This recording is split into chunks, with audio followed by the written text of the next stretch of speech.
Hello बच्चों, कैसे हैं। आज हम जो है आपको बताएंगे कि कार्बोनिल कंपाउंड का ऑक्सीडेशन रिएक्शन कैसे होता है। जिस पहले बच्चों, इसके पहले वाले वीडियो में हमने आपको बताया था कि कार्बोनिल कंपाउंड का nucleophilic addition reaction followed by loss of water.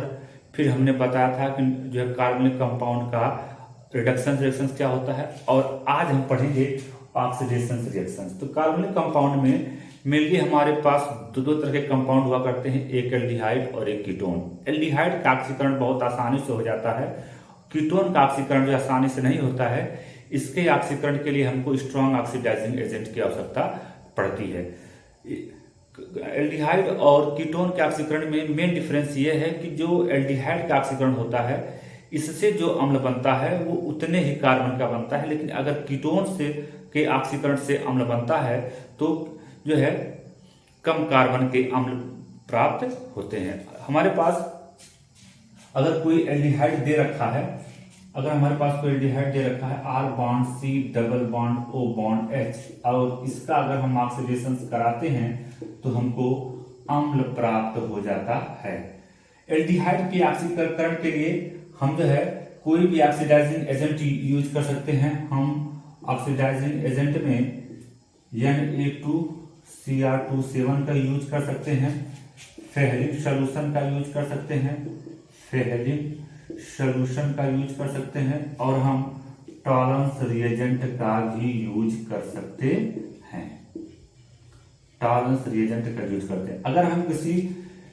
अगर हम एल्डिहाइड में फेहरिक सॉल्यूशन और टॉलरेंस रिएजेंट डालते हैं, ये करता क्या है कि ये एल्डिहाइड को ऑक्सीडाइज कर देता है और खुद रिड्यूस हो जाता है, और एल्डिहाइड को ऑक्सीडाइज करके ये अम्ल बना देता है।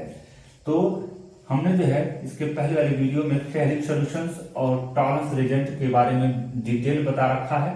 फिर भी हम जो है थोड़ा सा समझ लेते हैं कि अगर हमारे पास कोई एल्डिहाइड है और अगर हम इसमें हम टॉलरेंस रिएजेंट डालते हैं, टॉलरेंस रिएजेंट तो टॉलरेंस रिएजेंट को शॉर्ट फॉर्म में हम Ag2O लिखते हैं। अगर हम एल्डिहाइड में टॉलरेंस रिएजेंट डालते हैं तो क्या करता है, ये एल्डिहाइड को ऑक्सीकृत कर देता है और सिल्वर का अवक्षेप बना लेता है, और जिसे हम बोलते हैं सिल्वर मिरर, और इसी को हम सिल्वर मिरर टेस्ट भी कहते हैं। और अगर इसी एल्डिहाइड में अगर हम कोई फेहरिक सॉल्यूशन डाल दें, फेहरिक सॉल्यूशन डाल दें तो हमने बताया था कि फेहरिक सॉल्यूशन ए और सॉल्यूशन बी का मिक्सचर होता है। सॉल्यूशन ए में जो है एक्वस कॉपर सल्फेट होता है, और सॉल्यूशन बी में सोडियम पोटेशियम टार्ट्रेट होता है। और फेहरिक सॉल्यूशन को शॉर्ट फॉर्म में हम Cu2+ लिखते हैं, और ये करता क्या है, इस एल्डिहाइड को ऑक्सीकृत कर देता है और खुद Q+ ऑक्साइड का लाल अवक्षेप बना लेता है। तो हमने बताया था कि अगर आपको एल्डिहाइड का टेस्ट करना है तो अगर हम उसमें टॉलरेंस रिएजेंट डालते हैं तो अगर सिल्वर मिरर प्राप्त होता है, और अगर उसमें हम फेरिक सॉल्यूशन डालते हैं तो उसका जो फेरिक सॉल्यूशन का जो रंग होता है वो नीला से लाल हो जाता है। तो प्यारे बच्चों, क्या समझ में आया कि जो एल्डिहाइड के ऑक्सीकरण के लिए हम कोई भी वीक ऑक्सीडाइजिंग एजेंट को यूज कर सकते हैं, लेकिन अगर हमको कीटोन का ऑक्सीकरण करना है तो हमारे पास स्ट्रॉन्ग ऑक्सीडाइजिंग एजेंट होना चाहिए। अगर हमको जो है कीटोन का ऑक्सीकरण करना है तो हमारे पास स्ट्रॉन्ग ऑक्सीडाइजिंग एजेंट होना चाहिए, जैसे strong oxidising agent strong oxidising agent में KMnO4 आता है, SdKMnO4, और कंसंट्रेट नाइट्रिक एसिड आता है।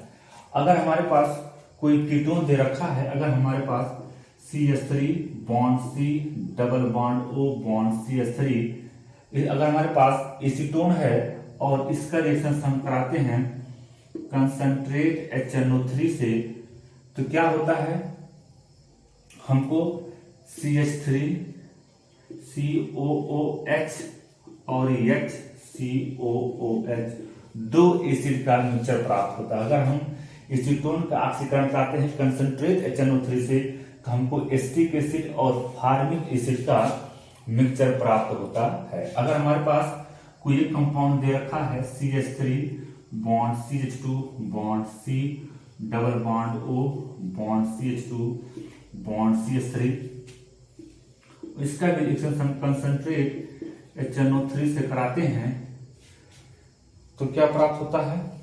हमको एक बार 3 कार्बन का एसिड प्राप्त होगा और एक बार 2 कार्बन का एसिड प्राप्त होगा। तो ये प्राप्त होगा CH3 CH2 COOH और एक 2 कार्बन का मिलेगा CH3 COOH। इस तरह के कीटोन को हम बोलते हैं सिमेट्रिकल कीटोन। अगर कीटोन के दोनों साइड में जो है समान ग्रुप लगे हों तो उसको हम बोलते हैं सिमेट्रिकल कीटोन। समस्या तब आती है जब हमारे पास कोई अनसिमेट्रिकल कीटोन होता है, तब उसके ऑक्सीकरण में जो है समस्या आती है। तो हम उसको समझ लेते हैं कि अगर हमारे पास कोई अनसिमेट्रिकल कीटोन का ऑक्सीकरण करना है तो कैसे ऑक्सीकरण होगा। चलिए, अगर हमारे पास कोई एक अनसिमेट्रिकल कीटोन लिख रहे हैं CH3 bond C double bond O bond CH2 bond CH3, अगर हमारे पास ये कोई अनसिमेट्रिकल कीटोन है और इसका अगर हम जो है HNO3 से क्रिया कराते हैं तो इसकी 2 पॉसिबिलिटी हो सकती है। हम पहले दोनों पॉसिबिलिटी को समझते हैं और फिर समझते हैं कि कौन सा सही होगा। अगर जो है बॉन्ड हमारा यहां से टूटा होगा तो एक बार इसका अम्ल बनेगा, एक बार इसका अम्ल बनेगा, तो हमको प्राप्त होगा CH3 COOH और फिर 2 कार्बन का अम्ल प्राप्त होगा CH3 COOH। अगर हम मान लें कि हमारा बॉन्ड यहां से नहीं टूटा है, अगर हमारा बॉन्ड यहां से टूटा होगा तो हमको पहले 3 कार्बन का अम्ल प्राप्त होगा CH3 CH2 COOH और फिर प्राप्त होगा HCOOH। प्यारे बच्चों, अगर हमारे पास सिमेट्रिकल कीटोन है तो हम बॉन्ड को किसी भी तरह से तोड़ेंगे तो हमारा प्रोडक्ट सेम आएगा। लेकिन अगर हमारे पास कोई अनसिमेट्रिकल कीटोन है और इसका अगर ऑक्सीडेशन करना है तो हमारे पास 2 पॉसिबिलिटी है। एक, अगर यहां से तोड़ेंगे तो इस तरह का प्रोडक्ट बनेगा और यहां से तोड़ेंगे तो इस तरह का प्रोडक्ट बनेगा, लेकिन इसमें से एक ही बनेगा। इसके लिए क्या क्या करते हैं, इसके लिए आता है पोपोव का नियम, बहुत बड़ा इंपॉर्टेंट पोपोव रूल।